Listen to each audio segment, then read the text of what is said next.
How the Grinch Stole Christmas by Dr. Seuss.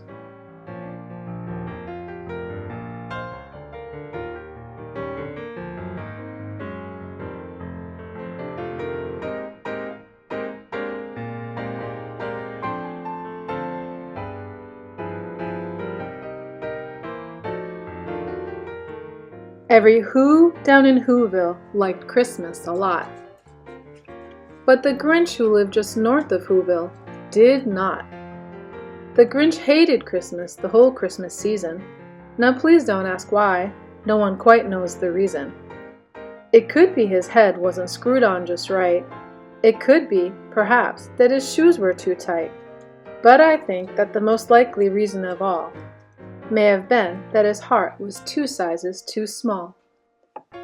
But whatever the reason, his heart or his shoes, he stood there on Christmas Eve, hating the Whos, staring down from his cave with a sour, grinchy frown at the warm lighted windows below in their town.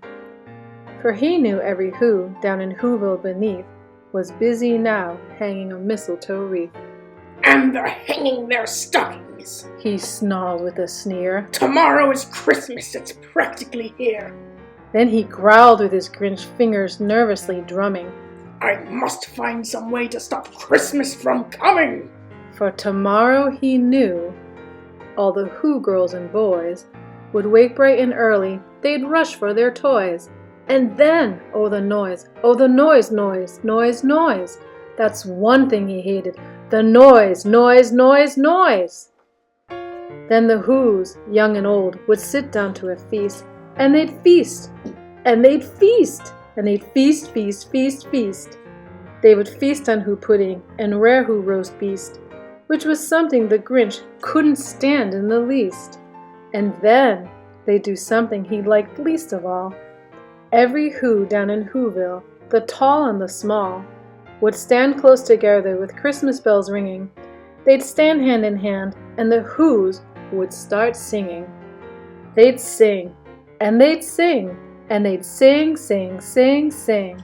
And the more the Grinch thought of this Who Christmas sing, the more the Grinch thought, I must stop this whole thing. Why, for 53 years I've put up with it now. I must stop this Christmas from coming. But how? And then he got an idea, an awful idea. The Grinch got a wonderful, awful idea. I know just what to do. And he made a quick Santa Claus hat and a coat, and he chuckled and clucked. What a great Grinchy trick! With this coat and this hat I look just like Saint Nick. All I need is a reindeer. The Grinch looked around, but since reindeer are scarce, there was none to be found. Did that stop the old Grinch? No! The Grinch simply said, If I can't find a reindeer, I'll make one instead. So he called his dog Max, then he took some red thread, and he tied a big horn on the top of his head. Then he loaded some bags and some old empty sacks on a ramshackle sleigh, and he hitched up old Max. Then the Grinch said, Giddy up! And the sleigh started down toward the homes where the Whos lay a snooze in their town. All their windows were dark, quiet snow filled the air. All the Whos were all dreaming sweet dreams without care. When he came to the first little house on the square, This is stop number 1, the old Grinchy Claus hissed, and he climbed to the roof, empty bags in his fist. Then he slid down the chimney, a rather tight pinch, but if Santa could do it, then so could the Grinch. He got stuck only once for a moment or two, then he stuck his head out of the fireplace flue, where the little Who stockings all hung in a row. These stockings, he grinned, are the first things to go. Then he slithered and slunk with a smile most unpleasant around the whole room, and he took every present. Pop guns and bicycles, roller skates, drums, checkerboards, tricycles, popcorn, and plums. And he stuffed them in bags, and the Grinch very nimbly stuffed all the bags, one by one, up the chimbley. Then he slunk to the ice bug He took the Who's feast, he took the Who pudding, he took the roast beast. He cleaned out that icebox as quick as a flash. Why, that Grinch even took their last can of Who hash. Then he stuffed all the food up the chimney with glee.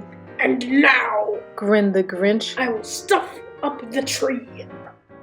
and the Grinch grabbed the tree and he started to shove, when he heard a small sound like the coo of a dove. He turned around fast and he saw a small Who, little Cindy Lou who was not more than 2. The Grinch had been caught by this tiny Who daughter, who'd got out of bed for a cup of cold water. She stared at the Grinch and said, "Santa Claus, why? Why are you taking our Christmas tree? Why?" But you know, that old Grinch was so smart and so slick, he thought up a lie and he thought it up quick. "Why, my sweet little tot," the fake Santa Claus lied, "there's a light on this tree that won't light on one side. So I'm taking it home to my workshop, my dear. I'll fix it up there and then bring it back here." And his fib fooled the child and he patted her head, and he got her a drink and he sent her to bed. And when Cindy Lou Who went to bed with her cup, he went to the chimney and stuffed the tree up. Then the last thing he took was the log for their fire. Then he went up the chimney, himself the old liar. On their walls he left nothing but hooks and some wire. And the one speck of food that he left in the house was a crumb that was even too small for a mouse. Then he did the same thing to the other Who's houses, leaving crumbs much too small for the other Who's mouses. It was 1/4 dawn and all the Who's still abed, all the Who's still a-snooze, when he packed up his sled. Packed it with their presents, the ribbons, the wrappings, the tags and the tinsels, the trimmings, the trappings.